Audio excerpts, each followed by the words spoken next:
formas de clasificarlas. Como en medicina ustedes van a ver, básicamente a cada lo que se le dé la gana clasificar de una forma o de la otra, le va a poner su nombre, sus clasificaciones, sus formas de hacer las descripciones de la forma más grande posible.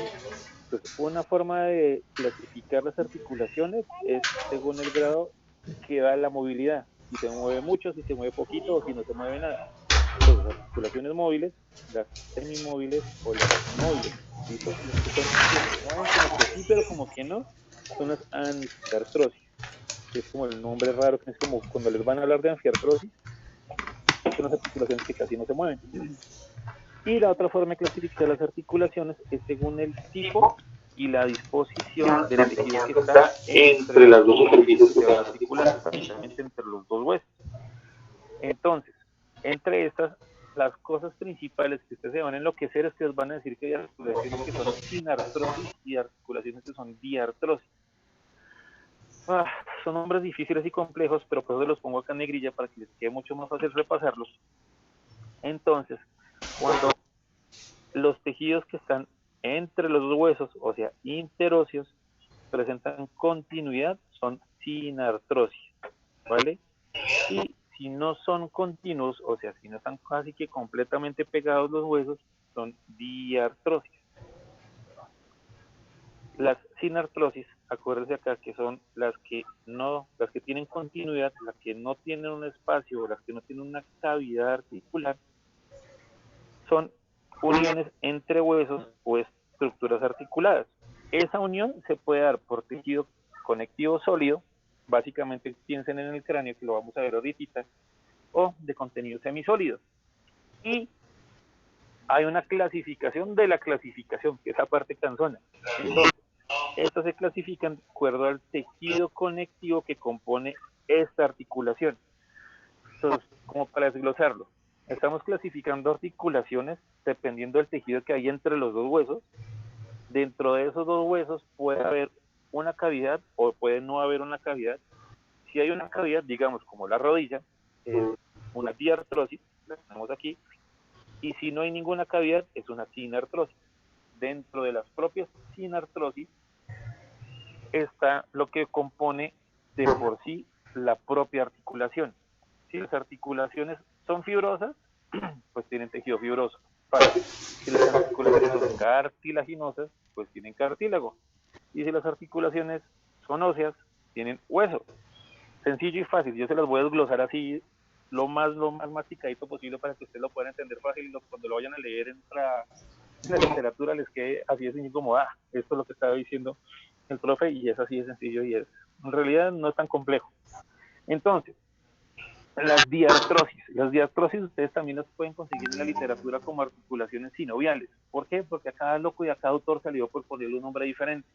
Como hablamos al comienzo del curso, por ejemplo, al profe Ferreira le gusta mucho utilizar la parte de los nombres en latín porque es la denominación internacional y la que más se utiliza y es la forma clásica para la parte de la músculo. Que bueno, así lo vamos a estudiar nosotros porque lo que les digo, los quiero apoyar a ustedes. Entonces, acá se los voy poniendo como desglosado cada forma en la que cada autor lo quiere poner a las articulaciones. Ustedes lo van a leer en Netter, en Gray, en Yokochi, en Moore, en la Target. Algunos les van a decir sinoviales, otros les van a decir diartrosis. Yo trato de ponerles como las dos o las tres epónimos que le pongan a cada definición para que no se pierdan. Entonces se pueden guiar. ¿Cómo es que era esta vaina? Pum, lo buscan rápido en las diapositivas que yo les estoy regalando.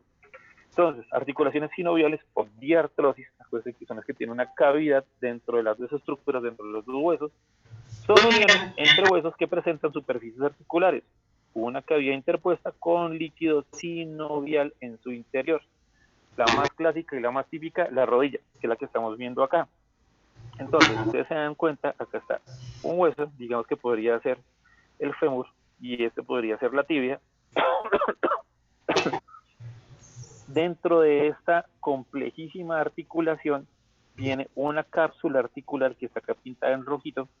Dentro de la cápsula hay líquido, que es el líquido sinovial, y lo que lo recubre por fuera son membranas fibrosas, que ya vendrían siendo, en el caso de la rodilla principalmente, bueno, sí se llama así, una cápsula articular, y por encima de la cápsula vienen los ligamentos.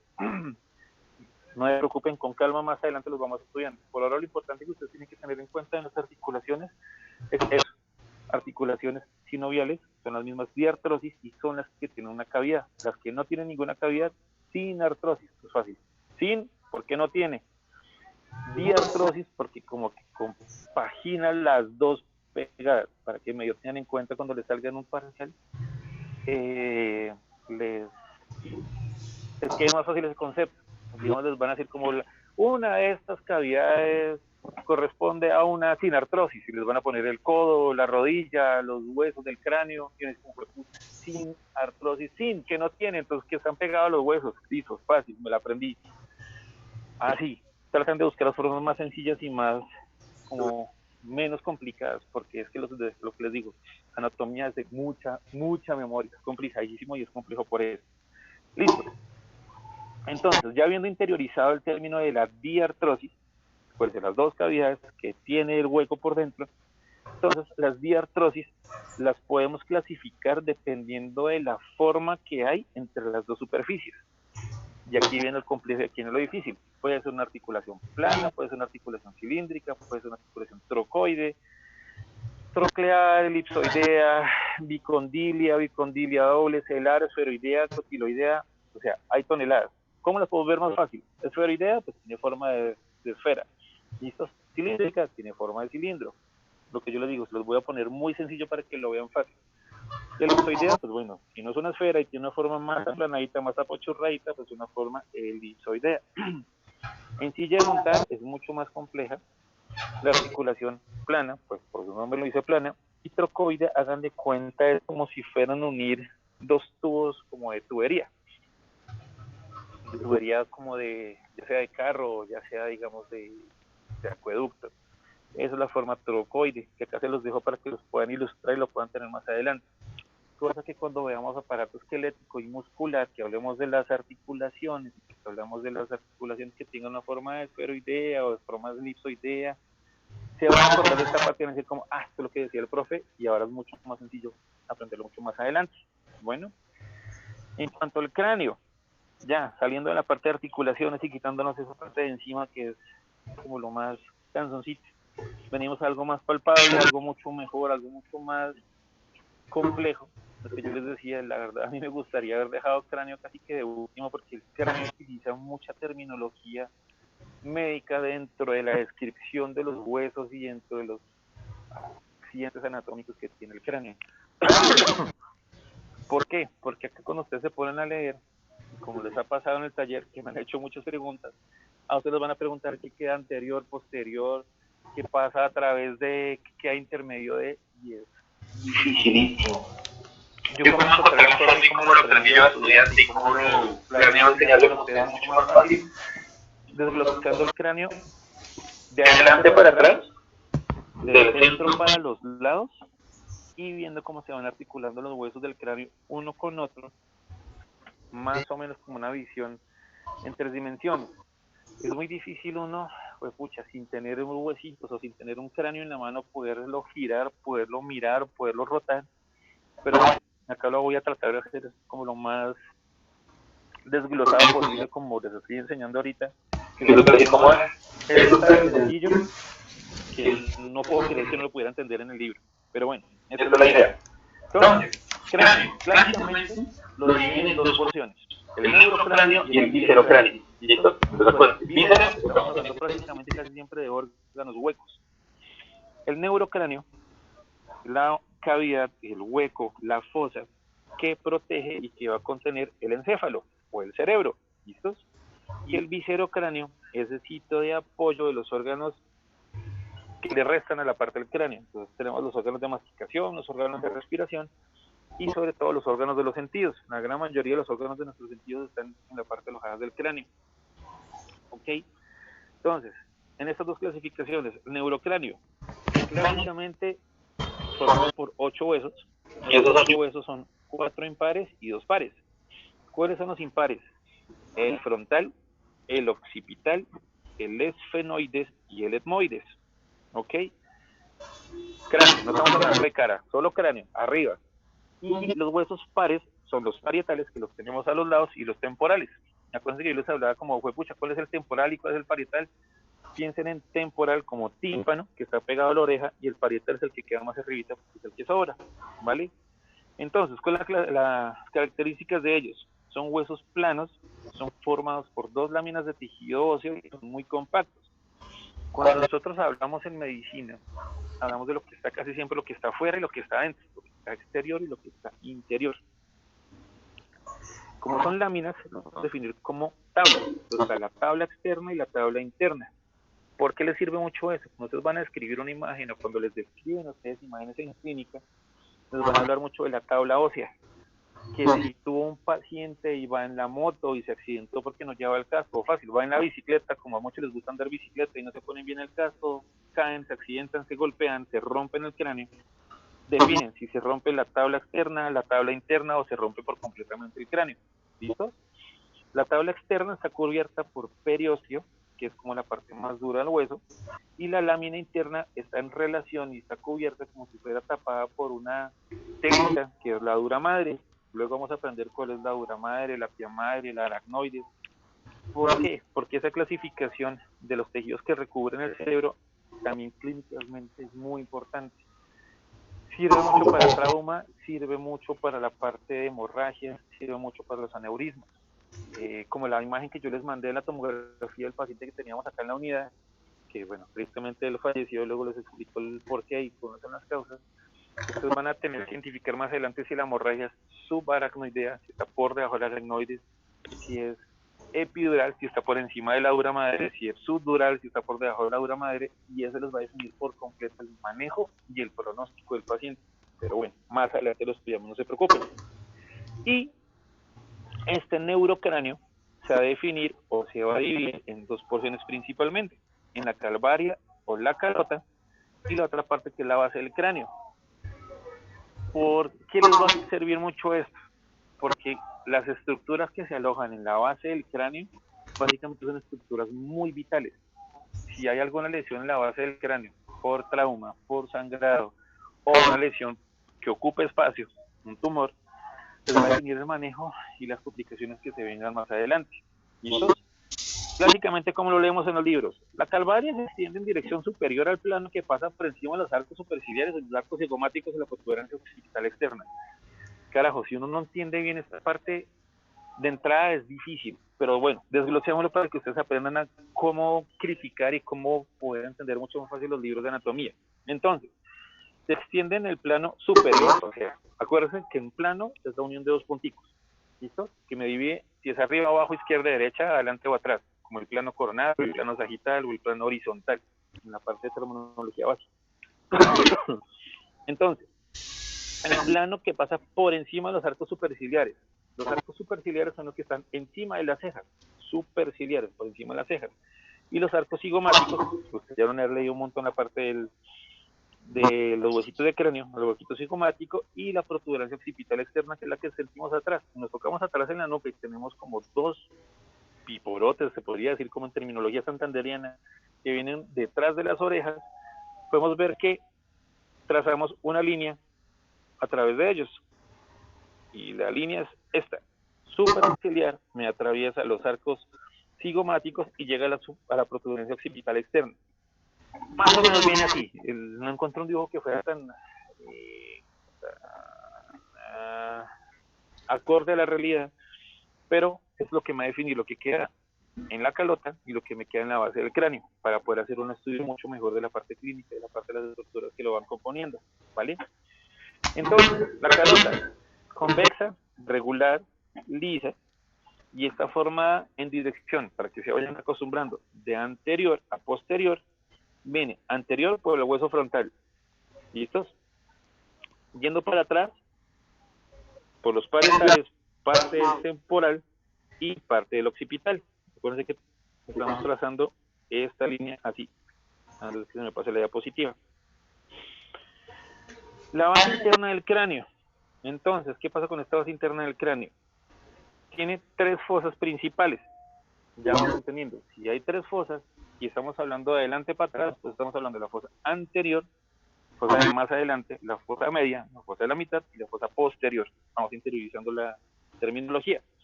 Entonces, ¿qué hay en la fosa anterior? Los techos de las órbitas y los lóbulos frontales principalmente, a grosso modo.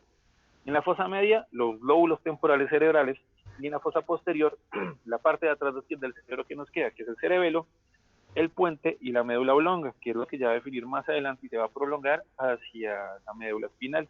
¿Listo? En esta parte posterior es la parte más compleja y es lo que ustedes se han matado a la cabeza, que son todos los huequitos que les va a dar el ala mayor, menor de los esfenoides, lo que está alrededor de la silla turca y los orificios que están en la base del cráneo, en la parte occipital, que es lo que vamos a estudiar más adelante y van a ver lo fácil que es desglosarlo. Bueno, entonces, si lo ponemos en un esquema y lo miramos dibujado con colorcitos, esto es lo que encontramos. La fosa anterior, media y posterior. ¿Listo? Esto es un cráneo visto como de arriba hacia abajo. Yo mocho el cráneo como a las alturas de por debajo de las orejas, le quito todo lo de arriba y lo miro de arriba hacia abajo, esto es lo que estamos viendo. Bueno, entonces, ¿qué nos da la fosa craneal anterior? La fosa craneal anterior está limitada de adelante para atrás por la cara posterior del hueso frontal, o sea, la parte de atrás del hueso de adelante, si me van siguiendo, la cara posterior del hueso frontal, y en la parte de atrás del surco prequiasmático. Acuérdense que el surco prequiasmático, ahorita lo vemos, es parte del esfenoides y está delimitado por las alas menores de los esfenoides. Entonces volvemos. La parte de atrás del frontal, ¿listos? El surco prequiasmático, que viene siendo acá, y parte de las alas menores de los esfenoides. ¿Listos? Esto es lo que me delimita que queda en la fosa anterior de la base del cráneo. Entonces, ¿qué huesos constituyen como estamos hablando ahorita? El frontal, el etmoides y el esfenoides. También para que no se confundan, traten de aprenderse los huesos como en un orden, de arriba para abajo o de adelante para atrás. El frontal, etmoides y esfenoides. Es muy fácil entenderlo de esa forma. ¿Qué accidentes óseos principales encontramos en la fosa craneal anterior? Entonces, yo les decía, de arriba, de adelante para atrás y del medio hacia los lados. Entonces, en toda la mitad, en la línea media, de adelante hacia atrás, está la cresta frontal, acá en esta imagen casi no la vemos, pero viene acá un poquitico más arribita de la crista galli. El surco del seno sagital superior, el surco del seno sagital superior es un surco, es un hueco, es un canal, por decirlo así, que nos da el drenaje de toda la vena sagital superior. El foramen ciego, que está por detrásito, que estaría, bueno, más adelante lo tengo en otra imagen. Entonces venimos acá de la cresta superior, vendría siendo acá el seno. Después viene acá atrás, como venimos diciendo, la crista galli y el surco prequiasmático. Estamos viendo solo por la mitad, de adelante para atrás.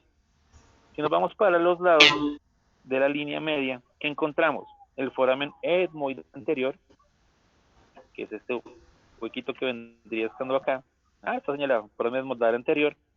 Si hay un foramen etmoidal anterior, pongamos la lógica, tiene que haber uno posterior.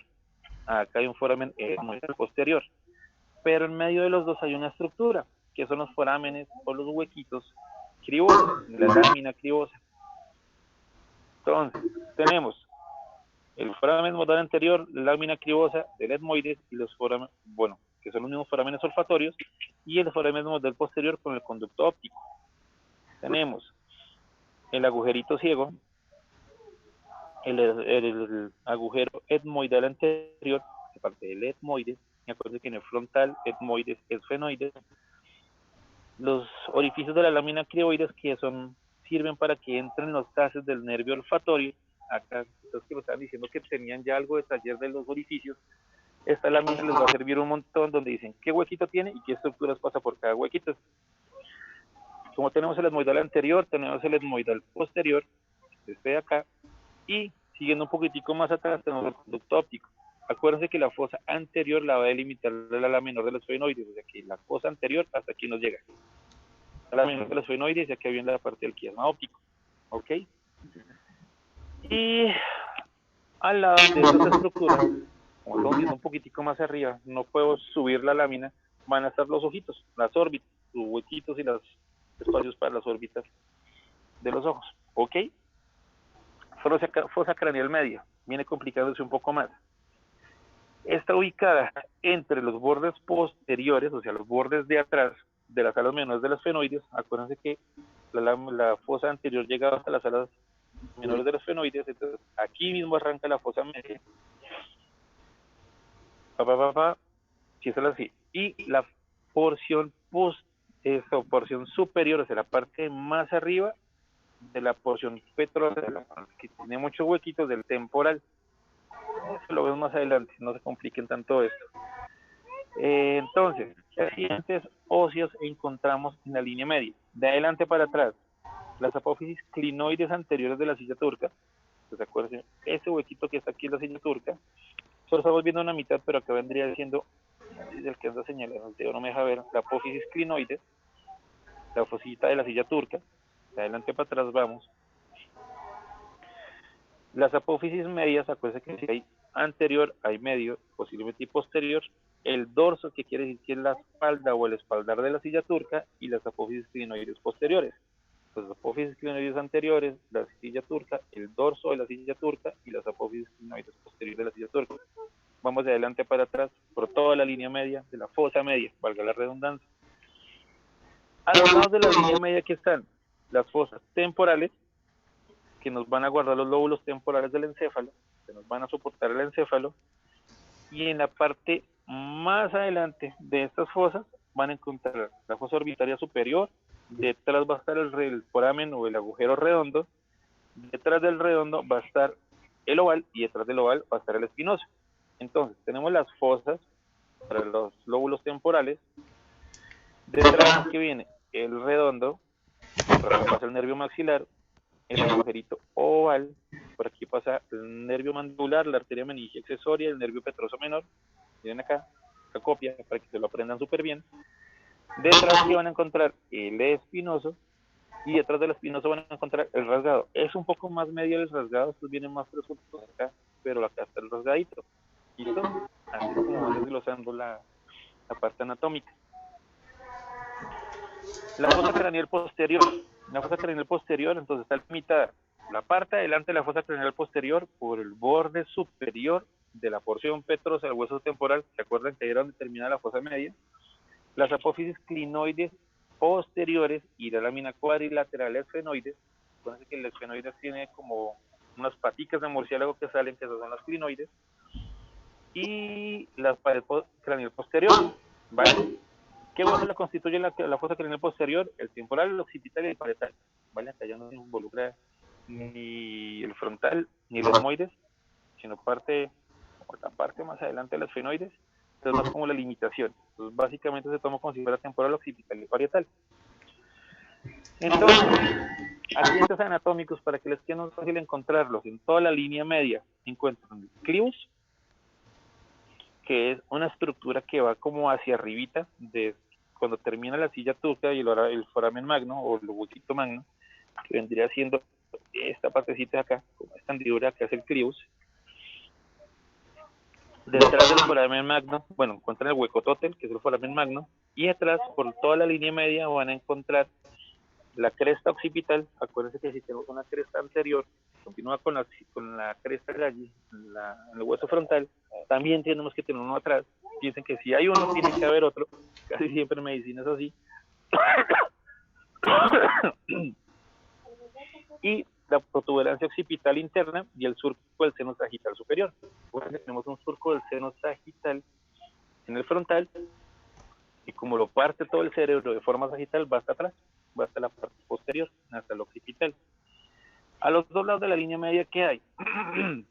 Los surcos del seno petroso superior, que luego los vemos, no sé si mañana o pasado mañana, cuando veamos la clase, terminamos la clase de la parte occipital, espero tratar de llegar hoy hasta el esfenoide.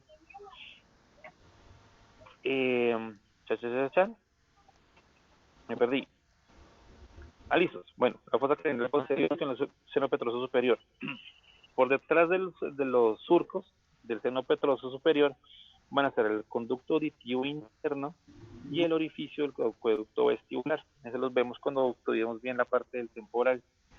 Y posterior a estos está el foramen yugular, que es por donde sale la venita yugular, y a los dos lados del clivus está el seno petroso inferior. Bueno, eso es una bobada. Ponerme a decirles diapositiva cosa por cosa es complejo. Pero bueno, si partimos a un cráneo y lo tratamos de ver como medio en vivo, lo que vamos a encontrar es esto. No se ve tan claro, en realidad uno cuando lo ve en vida real es así, no es tan coloreadito, no es tan fácil identificar las estructuras, pero acá podemos ver básicamente cómo está. Tenemos la cresta frontal, las celdillas etmoidales, las alitas del esfenoides, la silla turca, el clivus, que es como la caída que nos va a dar hacia el agujero magno. Acá tenemos los huequitos que tenemos que identificar. Acuérdense que venían de A3 y yo estuve en uno medial. Y vamos viendo las estructuras. Yo les voy a llenar las diapositivas de todas las imágenes que logré conseguir, que tengo de los libros, para que les quede mucho más fácil. Entonces, si vamos a definir los huesos del cráneo y cara, ¿qué vamos a tener básicamente? El frontal es la forma de la frente, es el más grueso, es de los más fuertes que tenemos en el cuerpo humano y contiene los senos frontales. La órbita es complejísima y lo vamos a estudiar más adelante porque está compuesta casi que por 7 huesos diferentes y eso los vamos a empezar a desglosar ahorita más adelante. En la cara está el maxilar, que forma parte del pómulo, tiene el maxilar 16 dientecitos y los senos maxilares. El cigomático, que forma el pómulo, la parte de abajo de la órbita del ojito, y la pared lateral de la órbita. A nivel temporal está el oído medio, el oído interno, el sistema vestibular, que es lo más importante del hueso temporal, y la mandíbula, que tiene 16 dientes mandibulares. Esa es la parte de la estructura de la cara de enfrente que tenemos. Si lo vemos más desglosado y coloreadito, ¿qué vamos a encontrar? Esta parte y esta visión. Esta diapositiva les sirve muchísimo, sobre todo para ubicarse visual y espacialmente en cómo vamos a encontrar los huesos de la cara y los huesos del cráneo. Entonces, acuérdense, si trazamos una línea desde arriba de las cejas hasta la protuberancia occipital interna, vamos a dividir lo que es la fosa frontal y la fosa la yendo de adelante para atrás, pues estamos teniendo acá el frontal, el parietal, el temporal y el occipital. Entre el frontal y las articulaciones del parietal y el temporal, acuérdense que está el frontal, el etmoides y el esfenoides. El etmoides aquí no se ve, está por acá metido atrás. Acá lo podemos medio ver. Pero bueno, girando y cruzando lo que intentamos esta parte en el cráneo. Entonces, desglosando hueso por hueso. Pregunta, ¿se escucha muy duro el batallón?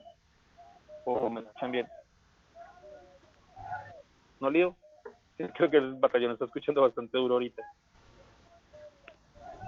Bueno, entonces, digamos, el frontal. Acuérdense, el frontal hace parte de los huesos impares. Es un hueso impar, simétrico y es de tamaño mediano. Está ubicado en la porción más adelante del cráneo, no más anterior del cráneo. Y con él participa en la unión de los huesos del neurocráneo con el viscerocráneo, que era lo que estamos hablando ahorita. La calota con la base del cráneo y con la parte de los órganos de la masticación. Entonces, se articula en la parte inferior, la parte más abajo del frontal, con el etmoides, con los huesos nasales, con el cigomático, con los lagrimales, con los maxilares. Es complejísimo las articulaciones que tienen todos ellos. Y hacia atrás, de adelante para atrás, se articula con los parietales y con el esfenoide. Bueno, si lo vemos del lado que encontramos acá, que tenemos el frontal, acá en los colorcitos podemos ver mucho más fácil el esfenoides, que está acá en rojito.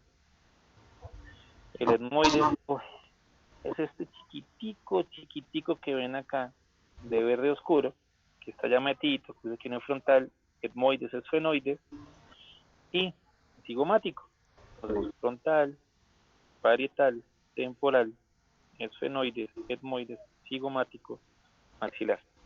¿Listo? Si lo partimos y lo dividimos en diferentes porciones, ¿qué la podemos ver? Acá encontramos lo difícil, lo complejo y lo que se nos hace mucho más difícil de desglosar en un libro si nos ponemos a mirar parte por parte del cráneo cómo va. Acá es mucho más fácil que ustedes se puedan imaginar cómo es la articulación y cómo es que viene uno delante y detrás de otro. ¿Se acuerdan que está el frontal articulando justo por debajo del frontal y que viene siendo parte de él? que viene con la continuidad de la cresta anterior y la crista galli, y está el etmoides. Detrás del etmoides viene el despelote, que es el esfenoides, con sus alitas mayores, menores, sus apófisis crinoides, el cigomático, el temporal, parietal y occipital, lo que queremos ver ahorita. Más adelante desglosamos los huesos de la cara. Pero entonces, facialmente, acuérdense, frontal, etmoides, esfenoides, temporal, parietal y occipital. ¿Listo? Y ahí vamos a desglosar de adelante para atrás y para los laditos. Entonces, el hueso frontal. ¿Qué encontramos en la parte externa del hueso frontal? A ambos lados de la línea media, hay dos tuberosidades. Acá no se ve muy bien, vendrían siendo lo que está señalando esta flechita de acá, que son las eminencias frontales. A algunas personas les pueden tocar, tóquense la frente, vienen las cejas, más arribita de las cejas se van a palpar dos protuberancias como si fueran dos cachitos, esos vienen siendo las eminencias frontales. Si bajamos un poquitico de esas eminencias frontales, por encima de las cejas van a sentir y se van a palpar encima del borde supraorbitario las protuberancias óseas llamadas arcos superciliares. Entonces tenemos las tuberosidades o eminencias frontales y por debajo de ellas están los arcos superciliares. No es tanto este arco porque está encima de las cejas, no, acuérdense, tóquense los cachos, bajen un poquito y ahí se van a sentir las protuberancias o los arcos superciliares. Dentro de los dos arcos superciliares hay como una eminencia que tiene una forma roma, que es justo la que está aquí en medio de las dos cejas, y se llama la glabela. Es lo que encontramos en la parte externa del hueso frontal. La parte interna del hueso frontal es mucho más compleja. Obviamente es cóncava y va a mirar hacia el encéfalo, va a mirar hacia el cerebro. En esta, por toda la mitad, está el surco del seno sagital superior, que es lo que hablamos ahorita, donde va a drenar la sangre venosa, y continúa hacia abajo, hacia la cresta frontal, y si seguimos bajando un poquito más, nos vamos a encontrar con la crista galli. ¿Qué es de importancia con la cresta frontal? En la cresta frontal se va a insertar la hoz del cerebro. La hoz del cerebro es como esa telita que me va a dividir los cerebros en el hemisferio derecho o el hemisferio izquierdo. ¿Listo? Por detrás de la cresta frontal hay un huequito que, al igual que nuestra apéndice o que nuestro ciego, se llama ciego. ¿Por qué? Porque no da a ningún lado. Muy rara vez, muy extraño, y es una variante anatómica, esto sí deja pasar algo. ¿Y qué deja pasar? La vena emisaria. Porque en algún momento, en algún parcial, les llegan a preguntar, ¿por qué estructura ósea pasa la vena emisaria? No me acuerdo. Por el ciego, que es el que no ve, es el que no da permiso y el que no da punto para un lado y para el otro. Ahí es donde lo van a encontrar. ¿Listo?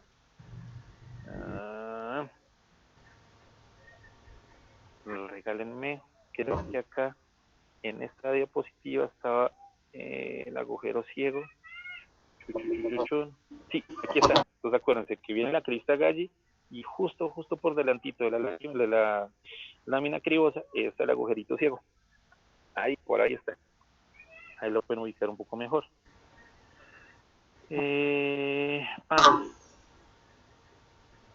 Listos.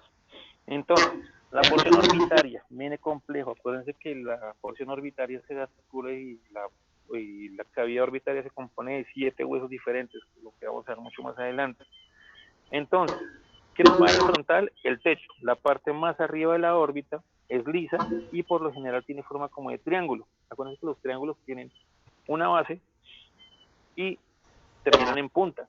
Nuestros ojos son como un triángulo que la base es lo que está más afuera y la punta va hacia adentro, va hacia atrás.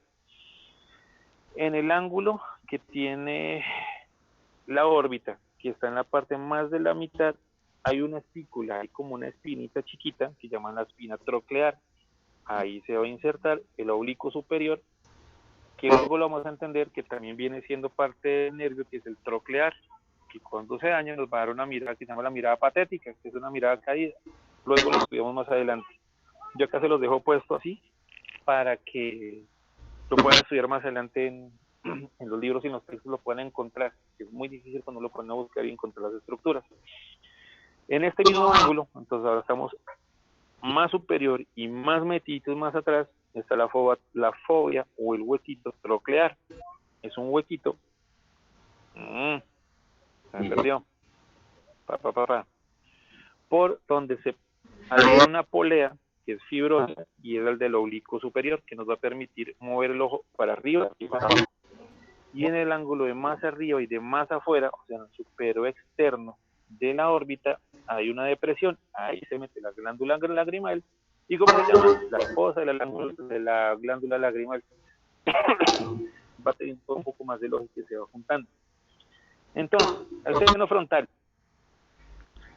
¿Qué más tiene guardado el seno frontal? Dos estructuras huecas que están recubiertas de epitelio que nos ayudan a calentar el aire cuando lo inspiramos por la nariz, que son los senos frontales. Si están al lado y lado, es facilísimo denominarlos. Seno frontal derecho, seno frontal izquierdo. ¿Listo? Si nos preguntan por tamaños, acá está, más o menos bien 3 centímetros. 3 por 2,5 por 1,5 y tienen dirección de la parte de delante hacia atrás. Los senos del cuerpo que tenemos en la cara, ¿cuáles son? El seno frontal, que son los que les acabo de contar, que hay uno derecho y uno izquierdo. Las células etmoidales que funcionan de cierta forma de neumatizante para que el aire coja calor, para que el aire se humidifique, no le quede tan seco los pulmones. El seno esfenoidal, y lo vamos a desglosar aquí en los esfenoides, y el seno maxilar, eso es lo que encontramos. ¿Ok? Terminando con las características principales del frontal, ya luego los vamos a desglosar mucho más adelante, huequitos por huequitos, estructura por estructura. Del frontal para atrás viene el etmoides. Etmoides es otro hueso que es impar. Él está insertado en la escotadura etmoidal del hueso frontal. Entonces el hueso frontal tiene un huequito que se llama una escotadura. Ahí es donde se está insertando este hueso y se ubica por delante del esfenoides. Si lo vemos de lado, este es el frontal, este grisito que está acá. Este es el etmoides, que es este amarillito. Y detrás está el esfenoides, que es este que está como en un verde todo pálido. ¿Ok? ¿Cómo está conformado? Está conformado por láminas que son muy delgadas, el tejido óseo es muy compacto y al mismo tiempo también es muy esponjoso. Es esponjoso sobre todo en la parte más adelante, hacia este punto, hacia la crista allí. ¿Por qué? Para que el aire pueda entrar mucho más fácil cuando nosotros nos inspiramos y para que él pueda distribuirse hacia los senos, frontal, maxilar y el esfenoidal. ¿Qué es lo que tienen que tener en cuenta con esto? Cuando ustedes estén haciendo la práctica clínica y tengan que pasar una sonda por la nariz para el estómago o hacia la garganta, corren el riesgo de que si la insertan mal, esta sonda va a coger hacia arriba. Y como las láminas son muy delgaditas y son esponjosas, corren el riesgo de romperla y meter la sonda hacia el cráneo. Entonces, esa es la importancia clínica de conocer esta parte anatómica. De cuando van a meter la sonda por la nariz, no la meten hacia arriba, porque saben que van a romper las cerdillas etmoidales, sino la tienen que meter perpendicular, de frente, para que ella coja esta dirección. ¿Ok?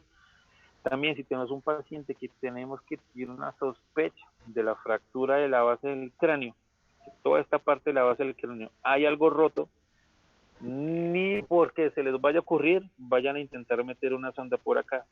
¿Por qué? Se les va al cerebro y esa sonda perfora estructuras y ya se les llegó el paciente y se los cobran como nuevo por hacer un manejo que no deberían haber hecho.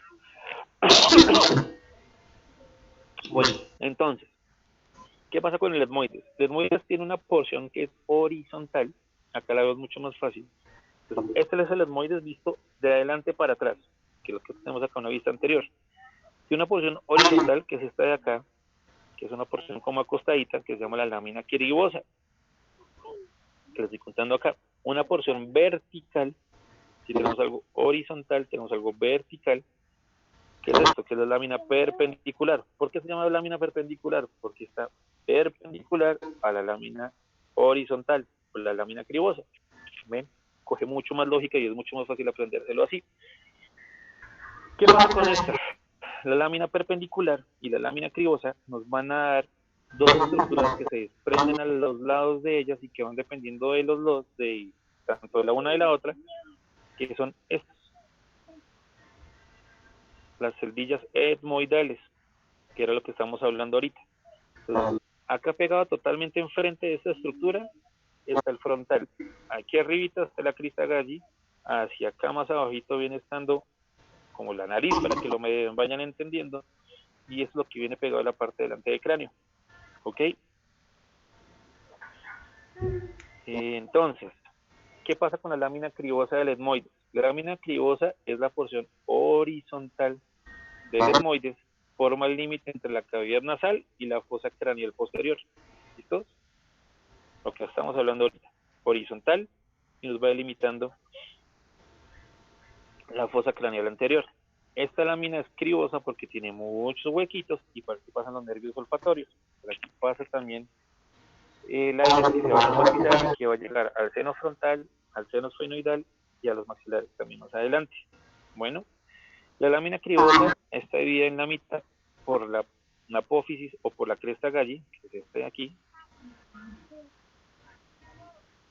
y tiene una pequeñísima proyección, o sea, tiene una pequeña saliente ósea que va hacia la parte craneal anterior, y acuérdense que todo esto se va insertando hacia el frontal y se inserta la voz del cerebro, que era lo que hemos hablado ahorita, que nos divide el cráneo derecho, el cerebro en hemisferio derecho y hemisferio izquierdo.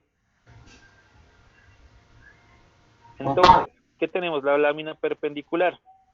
Bueno, si tenemos horizontal, tenemos perpendicular.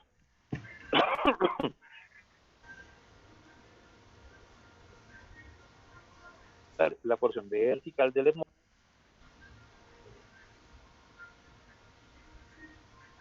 etmoides. Cuadrilátera. Y, un segundito, cancelo acá esta llamada. Listo. Me perdí. Bueno, entonces, estamos con la lámina perpendicular, tiene 4 lados, y está por debajo de la lámina cribosa, que es lo que estamos hablando ahorita. Insisto, lo mismo, es muy sencillo, es muy fácil. Horizontal, perpendicular. Entonces, ¿qué es lo importante de la delimitación de ellos? Acá por debajo de la lámina perpendicular va a estar otro hueso que es de los huesos de la cara, que es el vómer. ¿Listo? Con unas delimitaciones de ellas, crista galli, el vómer, y por los lados, las laminitas cribosas. Esta lámina perpendicular, en la parte final, lo que nos va a dar es una porción cartilaginosa del tabique nasal, para que se den cuenta de la relación tan estrecha que tenemos con la nariz. En los laberintos etmoidales del etmoides, valga la redundancia, son las celdillas, lo que estamos hablando ahorita, los huequitos, están ubicados entre las cavidades nasal y orbitarias, entre la nariz y los ojos. Están ubicadas a cada lado, al lado derecho y al lado izquierdo, las láminas perpendiculares, y parten de la lámina cribosa, de la lámina horizontal. Volvemos a decir lo mismo una y otra vez, para que se interiorice la parte anatómica y cómo está constituido ellos. Entonces, el laberillo etmoidal tiene las celdillas anteriores, medias y posteriores. Celdillas anteriores, medias, y bueno, las posteriores estarían mucho más atrás. ¿Qué diferencia la una de las otras? Las interiores y las medias son pequeñitas, se abren hacia los cornetes, hacia las estructuras nasales de los cornetes, de la mitad y de más abajo. Y las celdillas etmoidales posteriores son mucho más grandes y también van a terminar sobre el cornete medio.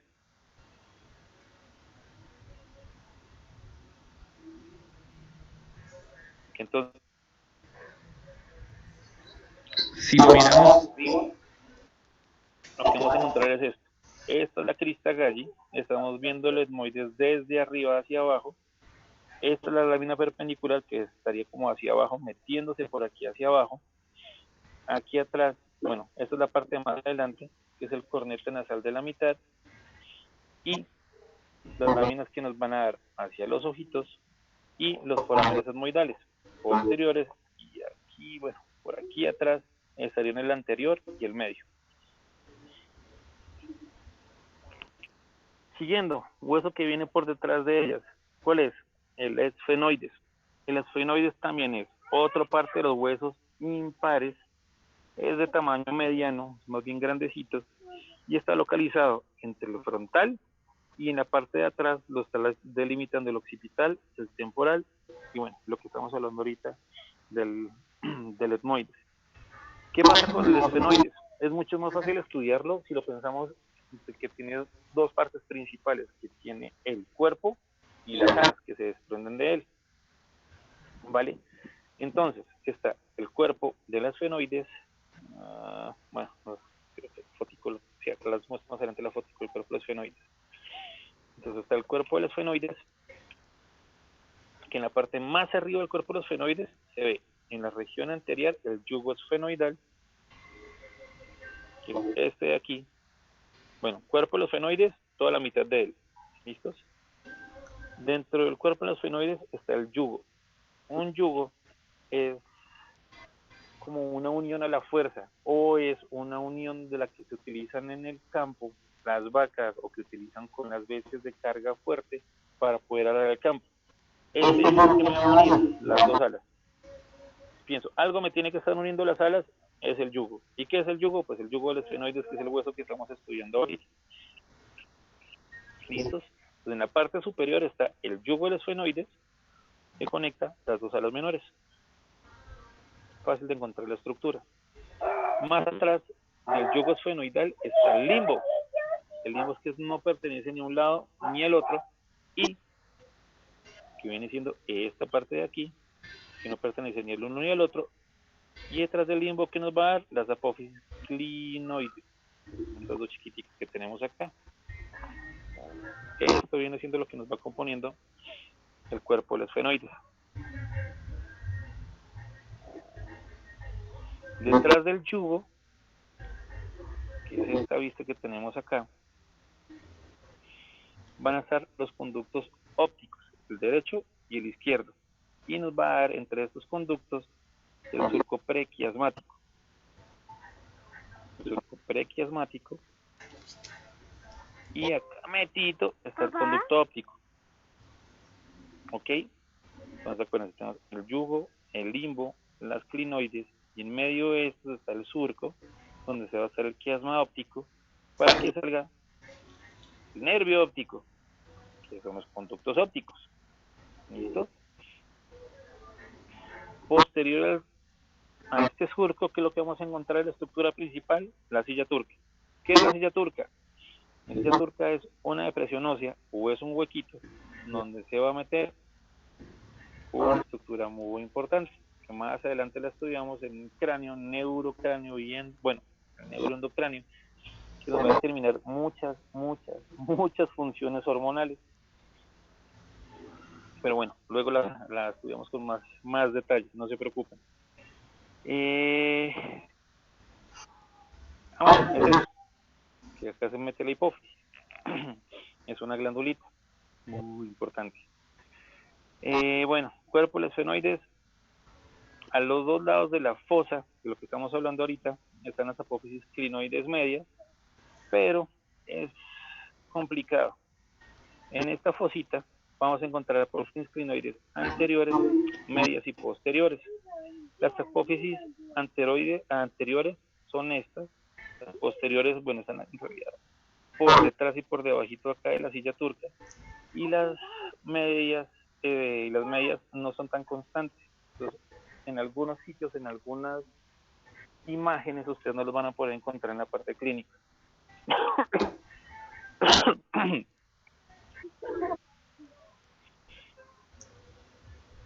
En la pared posterior de la silla turca está el dorso de la silla, que ya lo hemos hablado ahorita, o también la pueden conseguir ustedes como la lámina cuadrilátera. La silla turca, a los dos lados tienen las apófisis clinoides posteriores,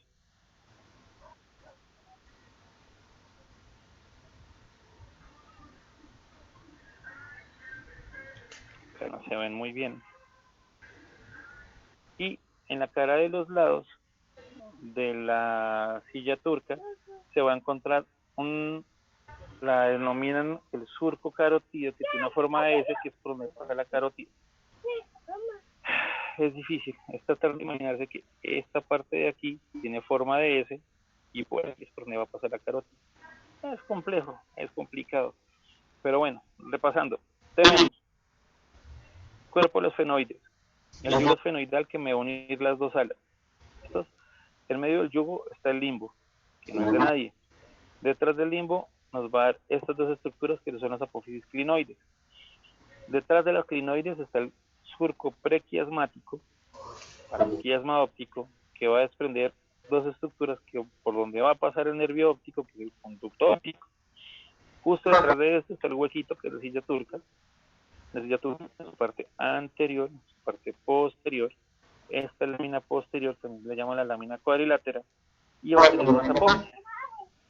Las apófisis clinoides, que son las anteriores, medias y posteriores, que van a estar ubicadas a los lados de la silla turca.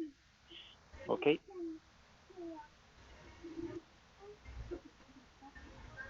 ¿Qué más hizo falta acá? Bueno, el surco carotídeo, que viene siendo la estructura que está involucrada entre las clinoides, entre la silla turca, y va a tener teóricamente una forma de S, que es esta que tenemos acá. Eso es lo que acabamos de hablar ahorita. Si lo vemos dibujadito, lo vemos un poco más como desglosado, lo que vamos a encontrar viéndolo de atrás para adelante. Esa es una vista de adelante para atrás. Acá nos vamos de atrás para adelante, vamos a encontrar el surco quiasmático, lo que hablamos ahorita, la parte del surco carotídeo, el dorso de la silla, la parte de atrás de la silla. Este es el huequito de la silla turca, para que se me flipe. Y se van identificando las estructuras del cuerpo.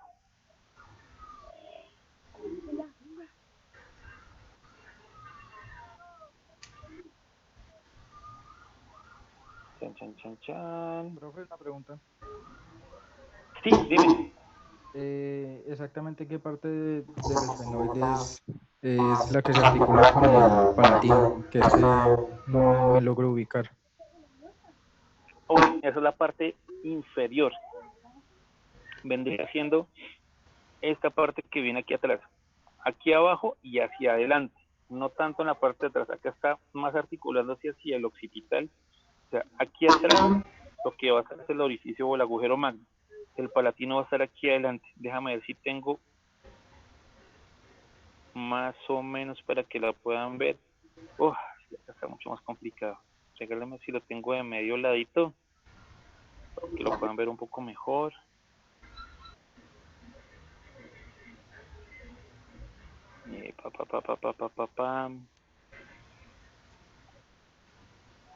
No, es que no lo tengo de medio lado.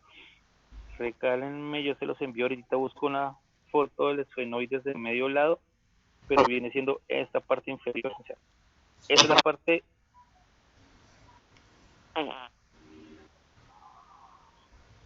de aquí abajito, es la que se viene articulando con el palatino. Pero fotos sí se las debo ahorita. Pero es esta parte de aquí abajo y hacia adelante que se articula con el palatino. Listo, profe. Vale, entonces, siguiendo con el cuerpo de los esfenoides, todavía estamos con esta partecita principal de los esfenoides, sin hablar de las alas.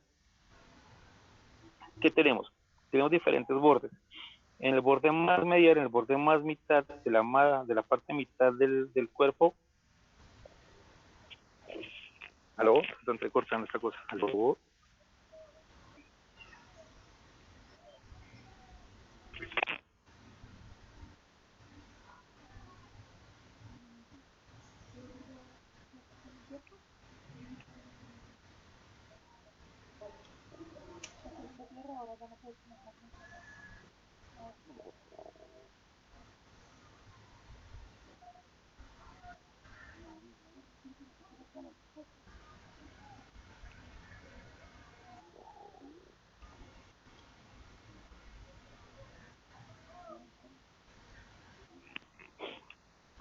¿Aló?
Dime, mi amor.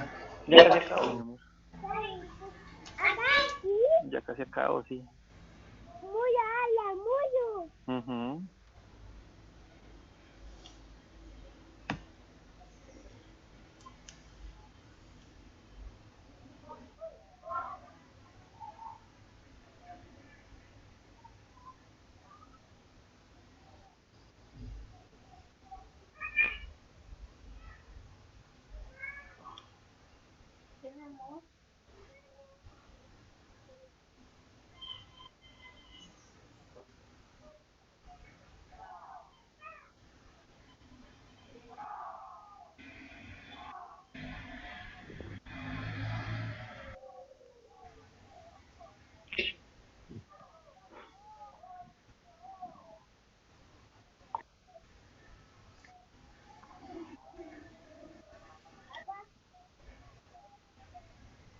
Dime, mi amor, yo estoy contigo un segundito.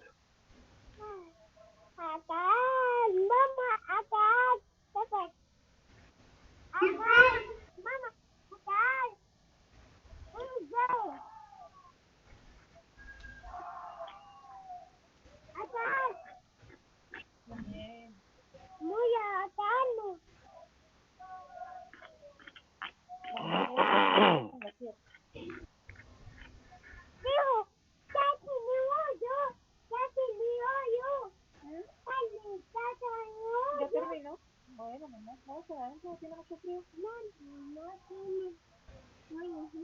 Vamos, mamá.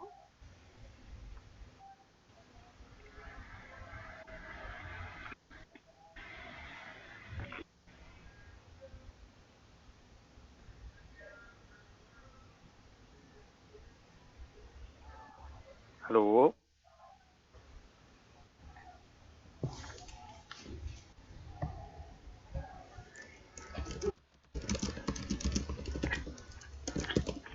Listo. Excelente. Yo creo que son más bien mis audífonos que están fallando. Bueno, entonces le vuelvo a compartir y ya terminamos con los fenoides.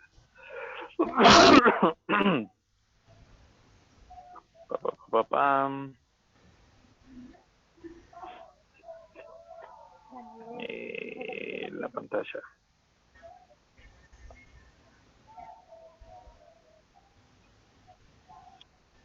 Listo. Entonces, siguiendo con el cuerpo de los fenoides. Acá lo que tenemos que hacer y tener en cuenta con el cuerpo de los fenoides es que lo vamos a mirar ya no de frente y no de atrás, sino ya desde arriba, de arriba hacia abajo, lo que vamos a mirar como es el cuerpo de los fenoides. Entonces, el cuerpo de los fenoides, como todas las porciones de anatomía, podemos mirar diferentes caras, arriba, abajo, adelante, atrás, a los lados. En la cara lateral, la cara de los lados del cuerpo de los fenoides, tiene un borde medial que es la fosa, la fisura orbitaria superior, o la hendidura esfenoidal, que es esta grandotota que vemos acá. Acuérdense que ya no estamos viendo ni delante ni atrás, sino de arriba para abajo. Esta fisura grandotota, que es la que estamos viendo acá. Ok. En la parte más anterior del cuerpo de los fenoides como tal, hay un bordecito que sobresale, que es la cresta esfenoidal, que es esta que está en toda la mitad, que estaría hacia arriba, cruzando hacia el pecho, hacia la parte más arriba del cráneo, por decirlo así. Vale, que es esta que tenemos acá. Y esta crestica se va a articular con el hueso que teníamos más adelante, que es el etmoides. ¿Ok? Hagan de cuenta, aquí adelante está el etmoides, esta crestica, y esta crestica se va a articular con el etmoides. Dentro del cuerpo vamos a encontrar dos huequitos.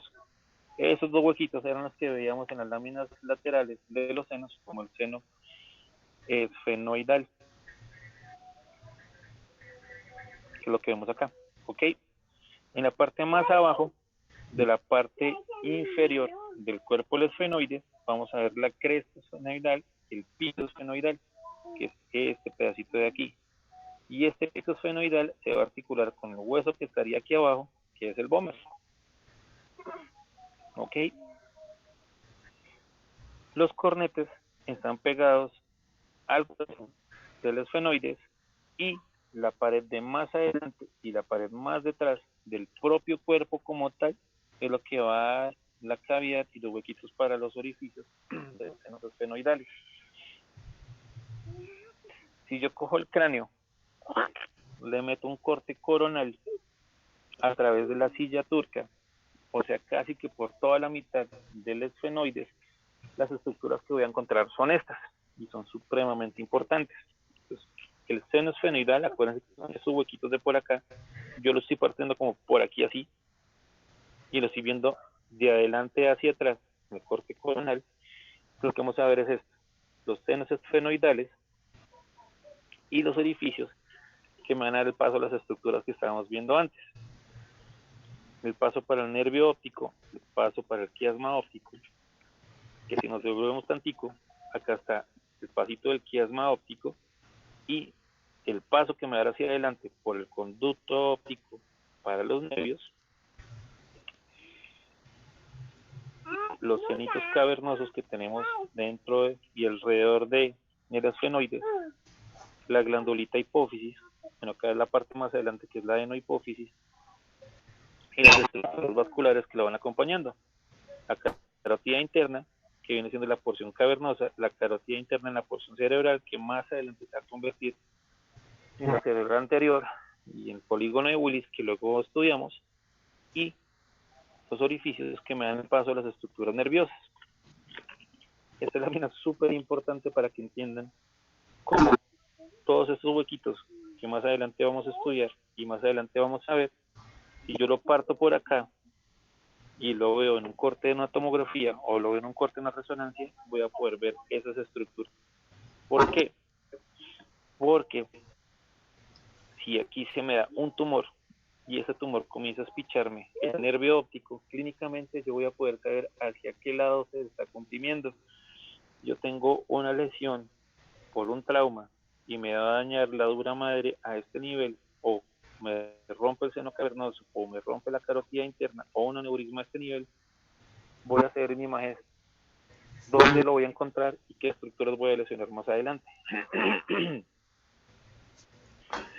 Bueno, acá se medio alcanza a ver la nasofaringe, vendría siendo parte del palatino, pero es que no está muy bien acá el resto de la estructura para que se pueda dibujar bien, pero bueno, acá vendría siendo parte del palatino, acá vendría siendo como se va articulando con el palatino.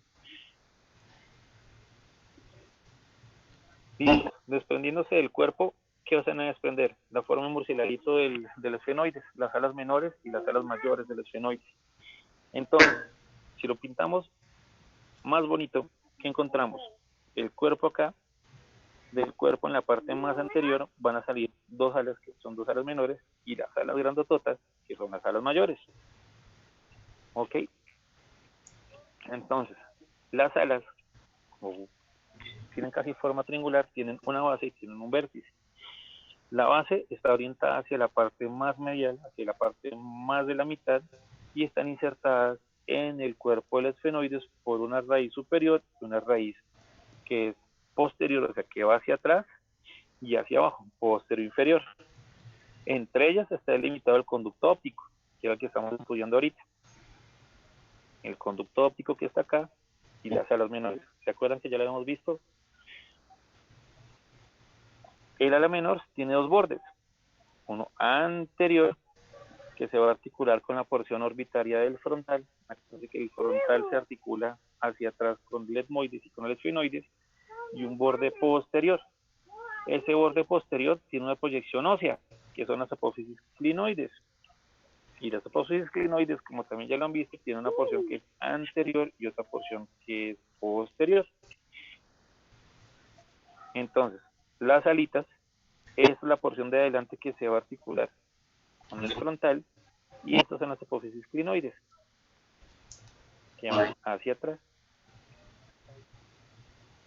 ¿Listos? Si lo queremos ver a través de cráneo visto de adelante para atrás, lo que nosotros encontramos es esto: la fosa orbitaria, el ala mayor de los esfenoides, bueno, la menor estaría por aquí atrásito, más complicadito, y vamos componiendo y vamos armando la órbita.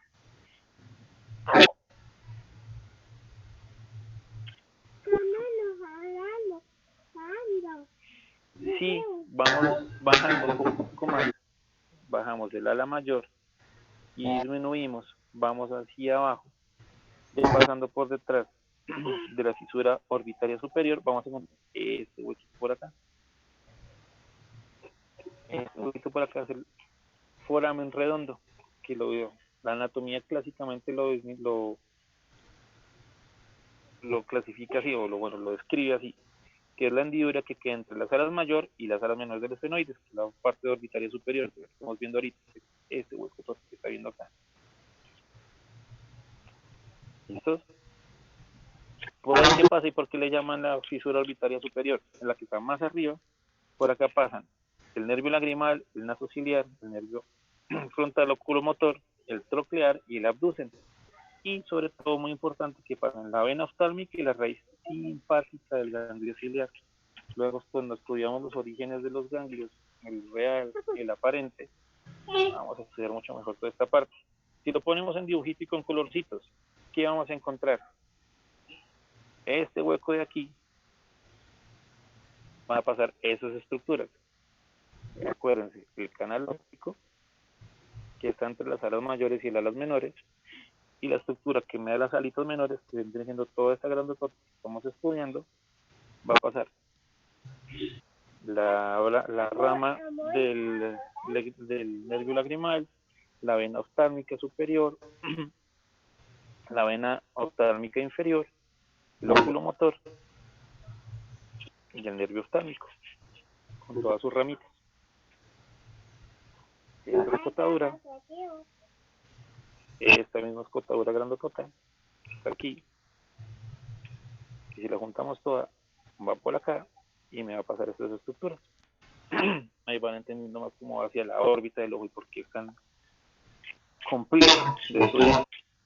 Las alas mayores del esfenoides. Las alas mayores del esfenoides, como su nombre lo dice, son dos salientes que también se desprenden del cuerpo, son mucho más grandes y están posteriores a las alas menores. Ala menor, ala mayor, grandotota.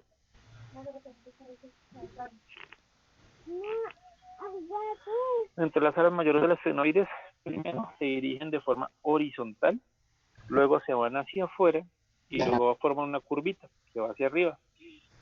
Lo importante en ellas es que presentan 5 caras principales: una cara cerebral, una cara temporal, infratemporal, maxilar y orbitaria.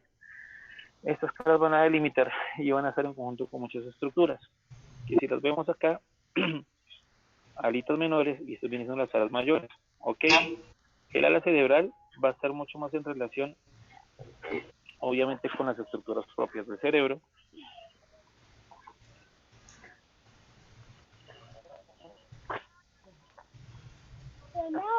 ¿Aló? Sí, se escucha bien. La cara orbitaria que va en relación, estamos viendo adelante para atrás, la cara orbitaria que va en relación hacia la parte de las órbitas, y las caras inferiores que va haciendo más relación con las estructuras por donde va a pasar los surcos de los nervios ópticos, de la parte de los nervios de los pares craneanos, estructuras limitadas principalmente por los accesos vasculares. Ok, les dejo la lámina. Esa lámina es genial y es súper buena porque nos está mostrando las estructuras, los huequitos por donde van pasando todo. Entonces, en estas caras está la cara temporal, debajo de ella está la cara infratemporal. En la cara infratemporal, ¿qué es? En dirección, o sea, en ella se encuentra en dirección hacia los lados la raíz de las apófisis pterigoides, y es un surco que va a alojar más adelante, cuando estudiemos en el temporal, la trompa auditiva, que es el surco de la trompa auditiva. Entre la temporal y la infratemporal hay un borde que nos va a determinar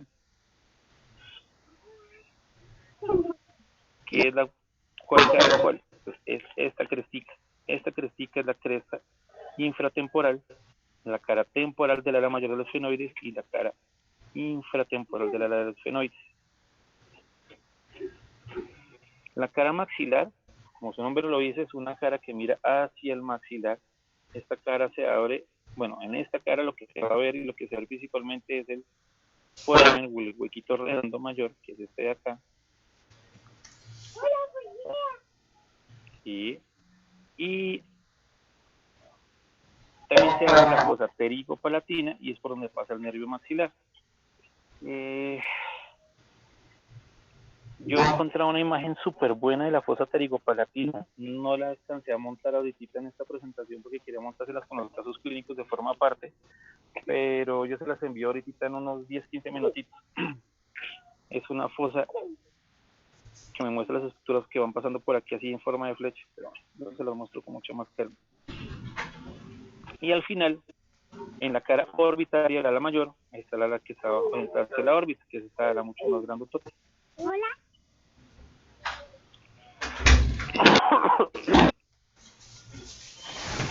Estoy volviendo la voz.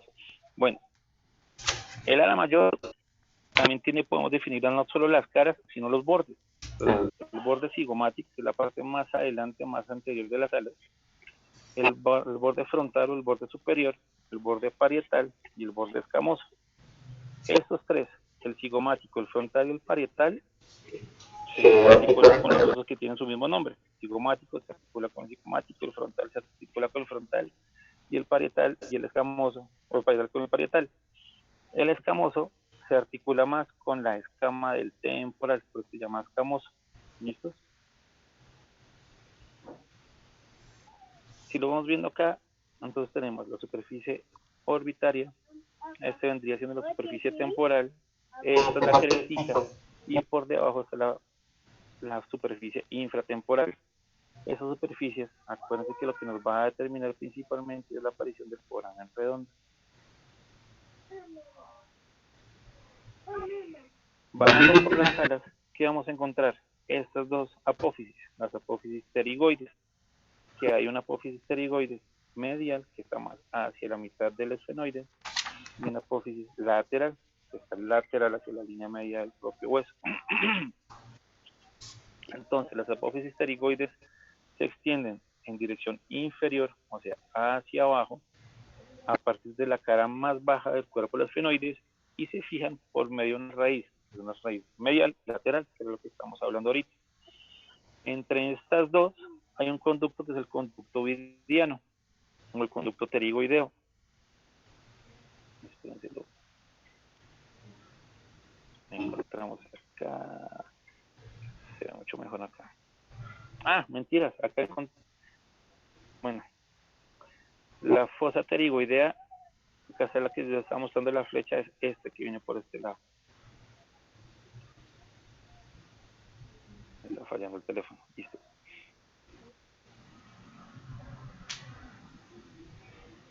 Y bueno, entonces tenemos las dos raíces, que es ese conducto pterigoideo, que nos dan la medial, la lateral, perdón, y la medial, las apófisis.